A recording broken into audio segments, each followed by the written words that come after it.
அளவில் இளமையும் அந்தமும் ஈரும் அளவியல் காலமும் நாளும் உணரில் தளர்விலன் சங்கரன் தன்னடியார் சொல்லளவில் பெருமை அறி அயற்காமே.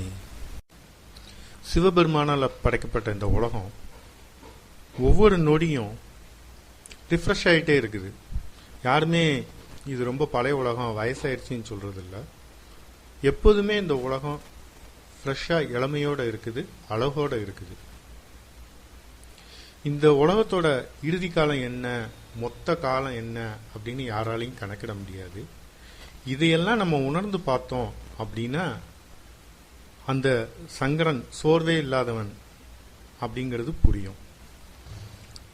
அடியார்கள்லாம் சொல்லளவில் சொல்லுவாங்க, இந்த பெருமையெல்லாம் பிரம்மனையும் திருமாலையும் சேர்த்து சொல்லுவாங்க. பிரம்மன் உலகத்தை படைச்சாரு, திருமால் உலகத்தை காக்குறாரு அப்படின்னு. ஆனால் எல்லா பெருமையும் சிவபெருமானத்தான் சேரும் அப்படின்னு இந்த பாட்டில் திருமூலர் சொல்றாரு.